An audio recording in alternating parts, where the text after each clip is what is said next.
जैसा कि उम्मीद की जा रही थी, लोकसभा में हंगामा हो रहा है इस वक्त। सीधे आपको वहीं लिए चलेंगे। उसके लिए धन्यवाद। लेकिन देश में कोई भी ऐसा नहीं है कि जहां पे गन्ने पे पेमेंट रुकी हुई है, उस पर ब्याज नहीं मिलता और कहीं पे। अच्छा साहब, दूसरा इसमें जुड़ी हुई चीज, दूसरी जुड़ी हुई चीज कह रहा हूं। दूसरा कि मेरठ पश्चिमी उत्तर प्रदेश, जहां बागपत लोकसभा संसद में आज भी जोरदार हंगामा। इसी के साथ आज दूसरे दिन के सत्र का आगाज हुआ, जिसमें जीएसटी, महंगाई और अग्निवीर योजना पर विपक्ष एकजुट दिखाई दे रहा है।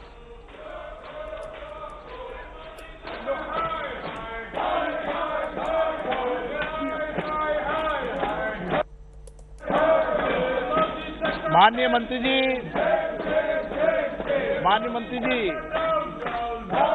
जवाब मलिक जी का ये इस पर भविष्य में विचार किया जाएगा। ओके। श्रीमती चिंता अनुराधा।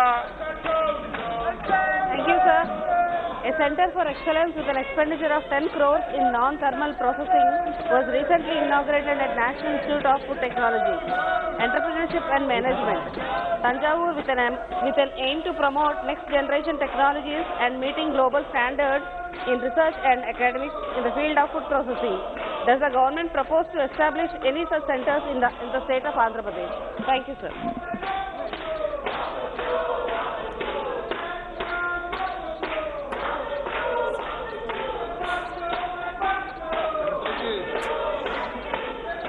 आवाज सर सुनाई नहीं पड़ रहा, आवाज सुनाई नहीं पड़ रहा। मुझे सुनाई में पड़ रहा है। तमिलनाडु में स्वीकृत परियोजना 81 है, जिसमें मेगा फूड पार्क 1 है, कोल्ड चेन 16 है, मिनी फूड पार्क 11 है, क्लिनिक 24 है, बैकवर्ड फॉरवर्ड 9 है, लैब 20 है, ऑपरेशन ग्रीन है, जिनका प्रोजेक्ट कॉस्ट 1328 करोड़ रुपया है और स्वीकृत 348 करोड़ रुपया है। क्वेश्चन नंबर 23 श्री दीपक वेद। माननीय सदस्यगण, आपने बहुत महत्वपूर्ण प्रश्न लगाया है। किसानों के समर्थन मूल्य पर प्रश्न लगाया है। आप सदन में प्रश्न नहीं करना चाहते, तख्तियां लेकर आ रहे हैं। ये दादा नियमों की किताब लेकर खड़े हैं और नियमों की किताब आपने पढ़ रखी है। ये नियम की किताब, दादा नियम की किताब पढ़ाओ इनको। नियमों के तहत 349 के तहत सदन के अंदर तख्तियां लेकर आना उचित नहीं है। ये परंपराएं ठीक नहीं है। आप सदन के अंदर कुछ मर्यादाओं का पालन करो, अच्छी परंपराओं का पालन करो। महत्वपूर्ण प्रश्न आपने लगाया किसानों पर, समर्थन मूल्य पर। बाहर जाकर किसान की बात करते हो, अंदर सदन में किसानों की बात नहीं करते हो। बाहर जाके महंगाई की बात करते हो, सदन के अंदर महंगाई की बात नहीं करते। आपको पिछले सत्र में मैंने महंगाई की चर्चा के अलाउ किया था, आपने चर्चा नहीं की उस पर। ये उचित नहीं है, गलत तरीका ये। नो, आप सदन में चर्चा नहीं करना चाहते। मैं हर विषय पर, हर मुद्दे पर आपको चर्चा करने का पर्याप्त अवसर देता हूं। सभा की कार्रवाई आज दोपहर 2 बजे तक के लिए स्थगित की जाती है।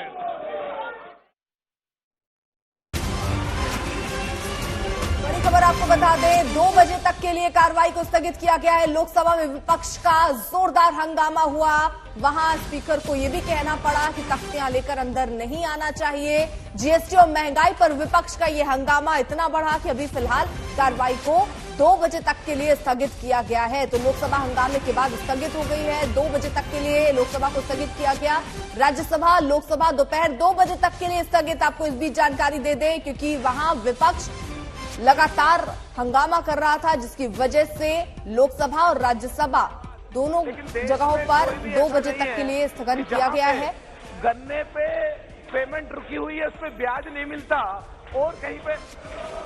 अच्छा साहब, दूसरा इसमें जुड़ी हुई चीज, दूसरी जुड़ी हुई चीज कह रहा हूं। दूसरा कि मेरठ पश्चिमी उत्तर प्रदेश की जो फूड प्रोसेसिंग मिनिस्ट्री के अंडर जो गन्ने के रेट बढ़ाने की बात आती है, जो थोड़ा सा सरकार ने बढ़ाया उसके लिए धन्यवाद। लेकिन देश में कोई भी ऐसा नहीं है कि जहां पे गन्ने पे पेमेंट रुकी हुई है, उस पे ब्याज नहीं मिलता। मेरे सहयोगी इस वक्त तमाम जानकारी के साथ जुड़े हैं। मानसू, जैसा कि माना जा रहा था कि आज भी भेंट चढ़ जाएगा हंगामे की लोकसभा का सत्र, क्योंकि ऐसे ज्वलनशील मुद्दे हैं जिस पर विपक्ष बकायदा तख्ती लेकर पहुंचा था। देखिए, बिल्कुल विपक्ष की मांग है कि जीएसटी, महंगाई और अग्निपथ जैसे मुद्दों के ऊपर जो है सरकार सदन के अंदर चर्चा कराए। लेकिन लोकसभा स्पीकर की तरफ से ये कहा गया कि पहले जो है प्रश्नकाल हो जाए, प्रश्नकाल के बाद जो है वो जो आपके नोटिस है उनको विचार किया जाएगा। लेकिन इतना जरूर है नेहा कि एडजर्नमेंट मोशन का जो नोटिस है वो एक्सेप्ट नहीं किया जाएगा, यानी कि आप जो है अल्पकालीन चर्चा करा सकते हैं, शॉर्ट ड्यूरेशन चर्चा के लिए तैयार हो सकती है सरकार, जिसमें मंत्री जो है वो जवाब देने के लिए बाध्य नहीं होता है। तो इसीलिए विपक्ष चाहता है कि चर्चा के बाद जो है मंत्री जो है वो जवाब दें। इसीलिए ये सारी जो प्रोसेस है वो रुका हुआ है। बीएससी की कल मीटिंग थी, बीएससी की मीटिंग के अंदर ये तय किया गया, सरकार की तरफ से कहा गया हम चर्चा के लिए तैयार हैं, लेकिन शॉर्ट ड्यूरेशन डिस्कशन के लिए। और जो विपक्ष है वो इस चीज को लेकर अड़ा हुआ है कि 193 जो रूल है उसके तहत चर्चा हो जाए, और इस चर्चा के बाद जो है जो कंसर्न मिनिस्टर्स है। आपको रोकेंगे इस बीच, एक बार सुना देते हैं कि स्पीकर जब ये पूरा हंगामा चल रहा था तब उन्होंने किस तरीके से मामला शांत करने की कोशिश की। आपने बहुत महत्वपूर्ण प्रश्न लगाया है, किसानों के समर्थन मूल्य पर प्रश्न लगाया है। आप सदन में प्रश्न नहीं करना चाहते, तख्तियां लेकर आ रहे हैं। ये दादा नियमों की किताब लेकर खड़े हैं और नियमों की किताब आपने पढ़ रखी है। ये नियम की किताब, दादा नियम की किताब पढ़ाओ इनको। नियमों के तहत 349 के तहत सदन के अंदर तख्तियां लेकर आना उचित नहीं है, ये परंपराएं ठीक नहीं है। आप सदन के अंदर कुछ मर्यादाओं का पालन करो, अच्छी परंपराओं का पालन करो। महत्वपूर्ण प्रश्न आपने लगाया किसानों पर, समर्थन मूल्य पर। बाहर जाकर किसान की बात करते हो, अंदर सदन में किसानों की बात नहीं करते हो। बाहर जाके महंगाई की बात करते हो, सदन के अंदर महंगाई की बात नहीं करते। माननीय, आपको पिछले सत्र में मैंने महंगाई की चर्चा के अलाउ किया था, आपने चर्चा नहीं की उस पर। ये उचित नहीं है, गलत तरीका ये। नो, आप सदन में चर्चा नहीं करना चाहते।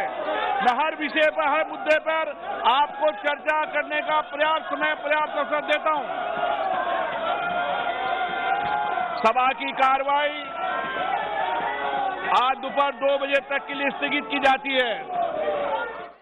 माननीय सदस्यगण, आपने बहुत महत्वपूर्ण प्रश्न लगाया है, किसानों के समर्थन मूल्य पर प्रश्न लगाया है। आप सदन में प्रश्न नहीं करना चाहते। तो फिलहाल आपको बता दें लोकसभा और राज्यसभा को स्थगित किया गया है दोपहर 2 बजे के लिए, लेकिन अब किस तरीके की प्रतिक्रियाएं यहां पर आ रही हैं वो आपको सुनवाते हैं। सुबह से देख रहे हैं जिस तरह से ऑपोजिशन लोगों को गुमराह करने के लिए एक साजिश कर रहा है, हाय तौबा मचा रहा है कि जीएसटी रेट बढ़ा दिया गया है। अरे भाई, जीएसटी रेट कोई भारतीय जनता पार्टी बढ़ाती है या हमारी सरकार बढ़ाती है? जीएसटी में आपके रिप्रेजेंटेटिव होते हैं, ऑपोजिशन के फाइनेंस मिनिस्टर होते हैं, सारे फाइनेंस मिनिस्टर वहां पर रिप्रेजेंट करते हैं अपने अपने स्टेट्स को, और पूरे चर्चा के बाद उसको डिसीजन लिया जाता है, सभी के सहमति से डिसीजन पास होता है। ये पूरे डिसीजन जिसके बारे में चर्चा कर रहे हैं राहुल गांधी या ऐसे और बहुत सारे ऑपोजिशन लीडर्स, वो सिर्फ राजनीति कर रहे हैं। हकीकत तो यह है कि अंदर में वो पूरे तौर से सहमति के साथ सहमत रहते हैं इस डिसीजन में, वो चर्चा करते हैं और पास करते हैं, लेकिन बाहर में आके वो राजनीति करते हैं। सर, विपक्ष ही हमलावर नहीं है, जनता से जाके पूछ के देखिए ना। लेकिन जनता को क्या कर दिया हमने? हिंदू मुसलमान में उलझा दिया, कांवड़ यात्रा नमाज में उलझा दिया, बुलडोजर लाउड स्पीकर में उलझा दिया। तो जनता को पेट पर लात पड़ रही है, लेकिन आपने माइंड हाईजैक करवा लिया, माइंड को पोलराइज कर दिया। सरकार को लग गया है कि मैं कुछ ना करूं, रोजगार पे बात ना करूं, महंगाई पे बात ना करूं, मैं फिर भी चुनाव जीत सकता हूं, हम फिर भी चुनाव जीत सकते हैं। सवाल ये है कि आज यू टर्न लेते हुए आपने जो जीएसटी उनके ऊपर इस देश के गरीब लोगों पे ठेली है, अब तो 2 जून का रोटी भी आप नहीं खा सकते, चावल नहीं आप खा सकते, आप दही नहीं ले सकते। सवाल यह है कि इस देश का 80 करोड़ से ऊपर की तादाद जो किसानी करती है, जो फसल उगाती है, अब उसी को अगर आटा और जो है चावल खरीदना हो तो उसे केंद्र सरकार की जीएसटी देनी पड़ेगी। ये एक गरीब विरोधी, आम जनता की विरोधी, नरेंद्र मोदी की अधिनायकवादी ये उनका एक्शन है। बात अब महाराष्ट्र की। महाराष्ट्र में शिवसेना पर कब्जे की लड़ाई तेज हो गई है। शिंदे गुट अब उद्धव को एक और झटका देने की तैयारी कर रहा है। विधायकों के बाद अब सांसदों का नंबर है। उद्धव का साथ छोड़ते हुए दिखाई दे रहे हो।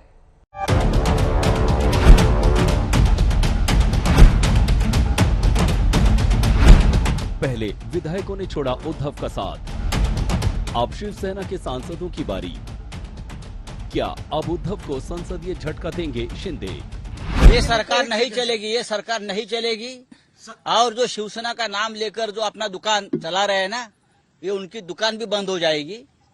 असली शिवसेना जो है हमेशा बाला साहब ठाकरे जी, जहां ठाकरे वहां शिवसेना। मुंबई से शुरू हुई शिवसेना की लड़ाई अब दिल्ली पहुंच गई है। शिंदे के दिल्ली आने का वैसे आधिकारिक बयान के मुताबिक महाराष्ट्र के सीएम एकनाथ शिंदे दिल्ली तो पहुंचे हैं ओबीसी आरक्षण पर चर्चा करने के लिए, लेकिन उनके दिल्ली आगमन ने महाराष्ट्र की सियासी सरगर्मी को और तेज कर दिया है। अटकलें तेज हैं कि शिवसेना से विधायकों की बगावत के बाद सांसद भी उद्धव का साथ छोड़ने को तैयार बैठे हैं। खबरों के मुताबिक राष्ट्रपति चुनाव के बाद शिवसेना के 14 सांसद टीम शिंदे के साथ आ गए। ये 14 सांसद कल शिंदे ग्रुप की मीटिंग में ऑनलाइन मौजूद थे। इस मीटिंग में एकनाथ शिंदे ग्रुप ने शिवसेना की नई कार्यकारिणी की घोषणा की और पुरानी कार्यकारिणी को भंग कर दिया। मीटिंग में सीएम शिंदे को शिवसेना का मुख्य नेता चुन लिया गया, लेकिन खास बात यह है कि उद्धव ठाकरे को शिवसेना अध्यक्ष के पद से नहीं हटाया गया है। शिंदे गुट ने विधायक दीपक केसरकर को शिवसेना का प्रवक्ता बनाया है। रामदास कदम, आनंदराव अत्सुल को नेता चुना गया है। अत्सुल और रामदास कदम ने कल ही मातोश्री अपना इस्तीफा भेजा था। बाद में उद्धव गुट ने कहा कि उनको पार्टी विरोधी गतिविधियों के लिए निष्कासित किया गया है। शिंदे गुट झटके पर झटका दे रहा है, लेकिन संजय राउत इसे कॉमेडी शो बताकर हंसी में उड़ाने की कोशिश कर रहे हैं। हमारी जो कार्यकारिणी है बाला साहब ठाकरे जी ने बनाई हुई, उनको बर्खास्त कर दिया। ये पार्टी बाला साहब ठाकरे जी की, ये शिवसेना रजिस्टर्ड पॉलिटिकल पार्टी है, चाहे इलेक्शन कमीशन हो, चाहे सब कुछ हो। आप लोग टूटकर बाहर चले गए, आपके ऊपर डिस्क्वालिफिकेशन की तलवार लटक रही है। 20 तारीख से सुप्रीम कोर्ट के सर्वोच्च न्यायालय के मुख्य न्यायाधीश के सामने आपकी सुनवाई होने जा रही है कि आप एमएलए रहेंगे, विधायक रहेंगे, नहीं रहेंगे, आपका गुट क्वालिफाइड होएगा या नहीं होगा, और आप हमको बर्खास्त कर रहे हो। ये तो जैसे टीवी पे जो प्रोग्राम चलता है ना, comedy express season 1 season 2, season 1 Mumbai में चल रहा है कॉमेडी एक्सप्रेस, और सीजन 2 अब दिल्ली में चल रहा है राष्ट्रीय कार्यकारिणी। झटकी के बावजूद संजय राउत के तेवर कायम हैं। संजय राउत के साथ मीडिया में बात करने आए शिवसेना सांसद अरविंद सावंत शिंदे गुट की पूरी कवायद के असंवैधानिक बता रहे हैं। कोई रास्ते पे बैठ के क्लेम करे, उस क्लेम को आप मान्यता दोगे क्या? शिवसेना ये रजिस्टर्ड पार्टी है, संविधान है, इलेक्शन कमीशन के पास नियमित पद्धति से उसका रजिस्टर्ड हुआ है। अगर इतना सब होने के बावजूद कोई बाहर जाके एक गुट बाहर निकला तो पार्टी पे क्लेम कर सकता है। इतना एक लॉजिकल भी आप सोच लो तो पता चलेगा कि ये गलत है, ये असंवैधानिक है और ये अनैतिक भी है। जुबानी कड़वाहट बढ़ती जा रही है। फिर शिंदे कैंप के प्रवक्ता दीपक केसरकर को लेकर उद्धव ठाकरे को सामने आकर शिंदे की पीठ थपथपानी चाहिए। हम लोग चाहते हैं कि शिंदे साहब जो अच्छा काम कर रहे हैं तो उनको एक आशीर्वाद मिले उद्धव साहब का, और शिवसेना उनको आशीर्वाद, अगर बाला साहब होते तो भी यही करते। वो बोलते कि मेरे, वो वाघ बोलते थे टाइगर को, तो मेरे टाइगर ने महाराष्ट्र का सिंहासन जीत लिया। वो उनको पीठ पे थपथपाते, फिर उसको भगवा टीला लगा देते। इसको बाला साहब बोलते हैं। और बाला साहब की जो महानता थी वो हर एक में आनी चाहिए, उद्धव साहब में आना चाहिए। ऐसे समझने वाला मैं कहाँ अटक रही है फिर बात? अगर नहीं, मुझे मालूम नहीं, मैं छोटा सा कार्यकर्ता हूँ। खबर है कि आज सीएम एकनाथ शिंदे और डिप्टी सीएम फडणवीस 12 शिवसेना सांसदों के साथ पीएम मोदी और गृह मंत्री अमित शाह से मिलने वाले हैं। इसके बाद वो प्रेस कॉन्फ्रेंस करेंगे।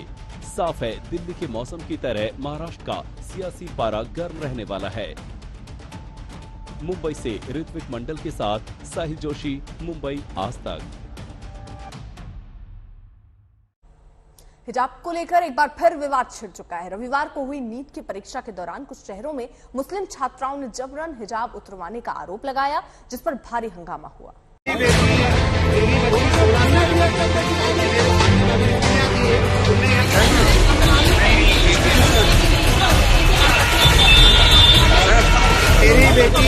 मेरी बच्ची 16 साल की मेरे सामने अगर इसकी नहीं आती है, तुमने यहाँ ढका उतारूंगा। वो बच्ची का मेंटल। परीक्षा केंद्र के ठीक बाहर कुछ छात्राओं के परिवार वाले पुलिस वाले से बहस कर रहे हैं। आरोप है कि महाराष्ट्र के वाशिम में नीट की परीक्षा देने आई कुछ छात्राओं का जबरन हिजाब उतरवाया गया। ये बात परीक्षा केंद्र के बाहर मौजूद परिवार वालों तक पहुंची तो उनका गुस्सा फूट पड़ा।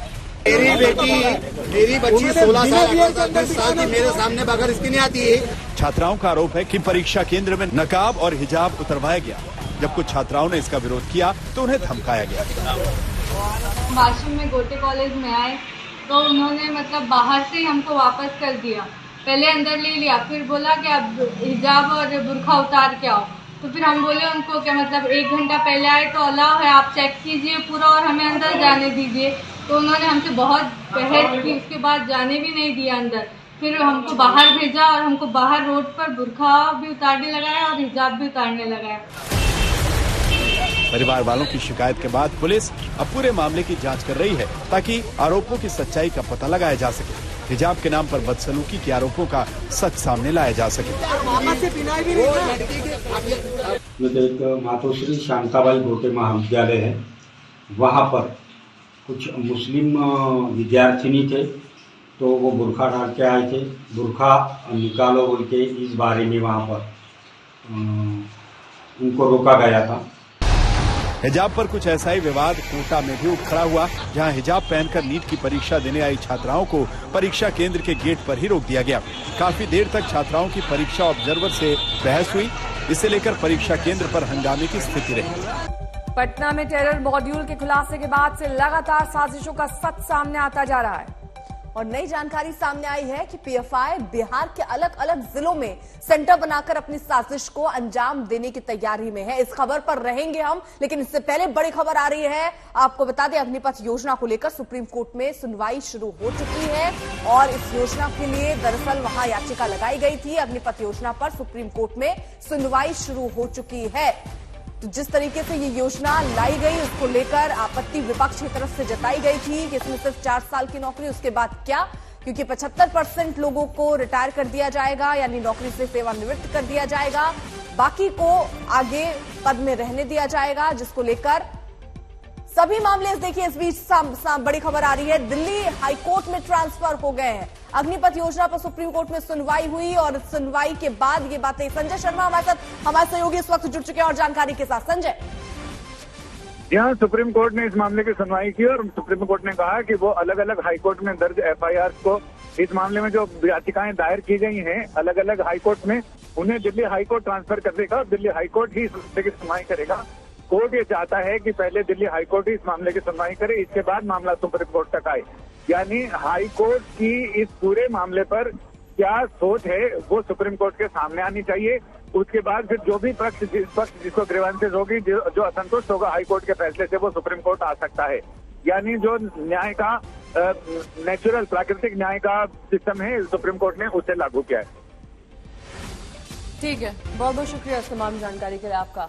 अब एक बार फिर से बात कर लेते हैं पटना में टेरर मॉड्यूल की। इस मामले में नए खुलासे के बाद से लगातार साजिश का सच सामने आता जा रहा है।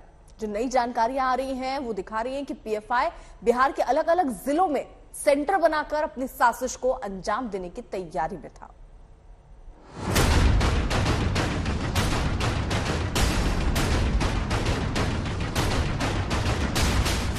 बड़ी साजिश को अंजाम दिए जाने से पहले ही पटना पुलिस ने उसे बेनकाब कर दिया।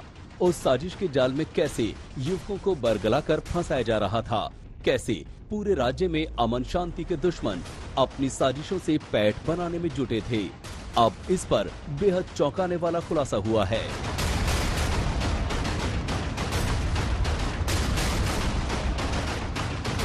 पटना के टेरर मॉड्यूल वाले दुश्मनों की साजिश का हिस्सा कौन कौन से चेहरे थे? पटना के फुलवारी शरीफ में जिन लोगों की गिरफ्तारी हुई, कैसे वो बिहार को आतंकी अड्डा बनाने की तैयारियों में जुटे थे?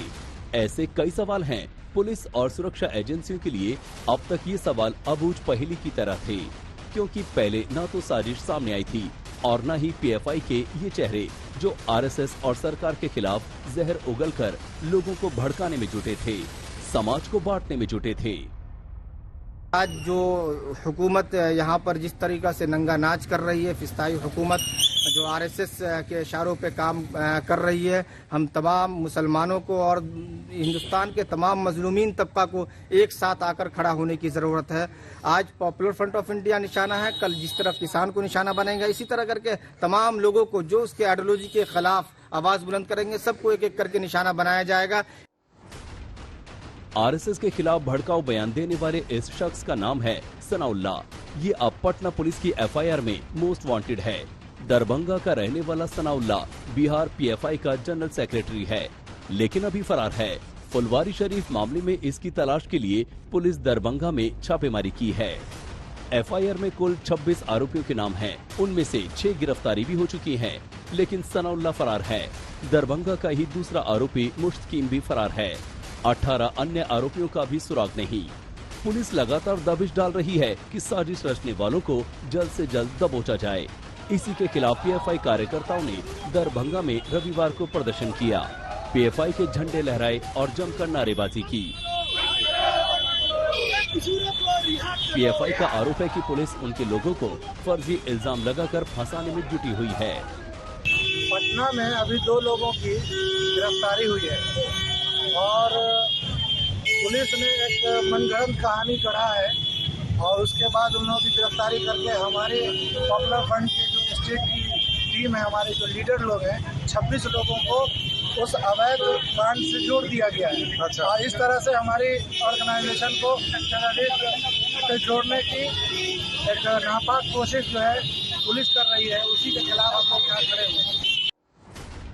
पटना में खुलासे के बाद पीएफआई पर जो आरोप लगे हैं वो बेहद संगीन हैं। आरोपों के मुताबिक 12 जुलाई को पीएम मोदी के कार्यक्रम के खिलाफ फुलवारी शरीफ में पीएफआई ने बड़ी साजिश रची थी। साथ ही भारत को 2047 तक मुस्लिम राष्ट्र बनाने की साजिश थी। अब नई साजिश भी जान लीजिए। मामले में गिरफ्तार अतर परवेज और मोहम्मद जलालुद्दीन ने पूछताछ में एसआईटी की पूछताछ में कई अहम खुलासे किए हैं। पता चला है कि पीएफआई ने बिहार के 15,000 से ज्यादा युवकों को अब तक शस्त्र चलाने की ट्रेनिंग दी है।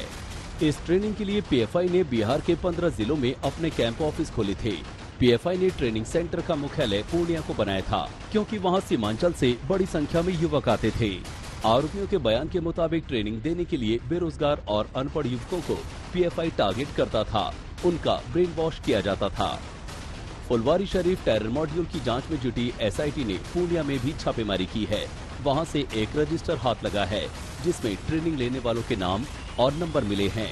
एसआईटी सूत्रों के मुताबिक पीएफआई के बैंक अकाउंट में करीब 90 लाख रुपए के ट्रांजैक्शन के सबूत भी मिले हैं। आशंका है कि हवाला के जरिए पीएफआई को फंडिंग की जाती थी। 2047 तक भारत को मुस्लिम राष्ट्र बनाने संबंधी जो पेपर सुरक्षा एजेंसियों को हाथ लगे, उसी में तुर्की जैसे मुस्लिम देशों को दोस्त भी बताया गया है। लेकिन अब तक ये साफ नहीं हो पाया कि पीएफआई की फंडिंग कहां से की जा रही थी। पटना से ही दूसरे टेरर मॉड्यूल के खुलासे के बाद गिरफ्तार ताहिर का कनेक्शन भी पीएफआई से है या नहीं, सुरक्षा एजेंसियां हर पहलू की जांच में जुटी हैं। पटना से सुजीत झा के साथ रोहित कुमार सिंह, दरभंगा, आज तक। वहीं तुर्की और अन्य मुस्लिम देशों से मदद की आस में था पीएफआई और उन्हें मदद मिल भी रही थी। इसकी जांच अब की जा रही है। लेकिन पटना टेरर मॉड्यूल को लेकर जब जांच का दायरा दरभंगा तक फैला तो पीएफआई के कुछ अहम चेहरे और उनकी साजिशें बेनकाब हो गई।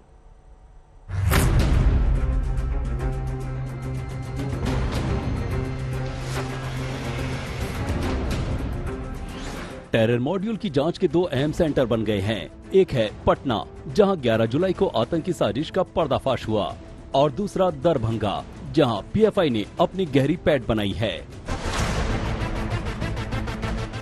अब आपको इन दोनों शहरों का कनेक्शन समझाते हैं। फुलवारी शरीफ मामले में जिन 26 लोगों के नाम दर्ज हुए हैं, उनमें से 3 अहम चेहरे दरभंगा के रहने वाले हैं।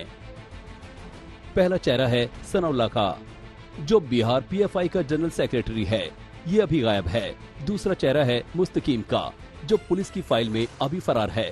और एफआईआर का एक और आरोपी है नूरुद्दीन, जो लखनऊ से गिरफ्तार हो चुका है। ये तीनों दरभंगा के रहने वाले हैं। इन तीनों में सबसे अहम नाम है सनाउल्लाह, जो अक्सर भड़काऊ बयान देता रहा है। उसके खिलाफ ईडी भी जांच कर चुकी है।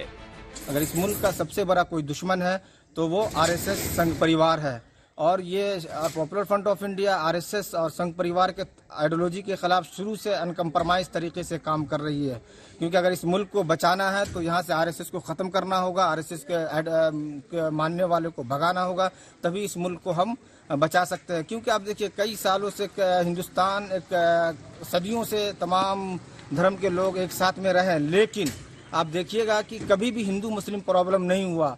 जब से ये आरएसएस की स्थापना हुई है और जैसे जैसे ये मजबूत हो गया, आपस में नफरत वैसे ही बढ़ता गया है। इसलिए हमारा ये स्टैंड है, हम आवाम को आगाह कर रहे हैं कि हमें आरएसएस को पहचानना होगा। उसके अली कौन है, उसका डिस्ट्रिक्ट का लीडर, उसके सूबा का लीडर, उस तमाम को पहचान कर हमें आवाम के सामने में उसको लाना होगा, तभी जाकर हम इस जुल्म को खत्म करेंगे। लेकिन 11 जुलाई के खुलासे के बाद सनाउल्लाह कहाँ है, ये किसी को नहीं पता। आखिरी बार दरभंगा में वो 12 जुलाई तक दिखा। वो घर वालों के साथ था, लेकिन जैसे ही साजिशों का खुलासा हुआ और सुरक्षा एजेंसियों का शिकंजा कसा, वो 12 जुलाई को ही फरार हो गया। सबसे बड़ा बेटा है, आपके 3 बच्चे हैं, 3 लड़के हैं, सनाउल्लाह उसमें सबसे बड़ा है। तो कोई जानकारी आपको लोगों को कुछ मिल पाई है? नहीं मिल पाई, के लिए परेशान बननी है, नहीं जानकारी मिल रहा, तो उसी के लिए परेशान है। खाना पीना सब हो रहा, बड़ा औलाद है, बहुत अरमान का था, बहुत ऐसे था, 3 बार पर वो हुआ था। उसका फोन पे बात हुआ? 12 तारीख से नहीं हुई, बाबू से बात। बहुत सारी बातें बोली जा रही हैं सलाउद्दीन के बारे में। 12 तारीख से नहीं कोई बात। सुबह गया कि अम्मी हम जा रहे हैं, बाबू कहाँ जा रहे हो, तो अम्मी यही समझ जा रहा, नाश्ता करो, तो नाश्ता करो। उतने एक मिजाज का सब बच्चा आजकल कोई।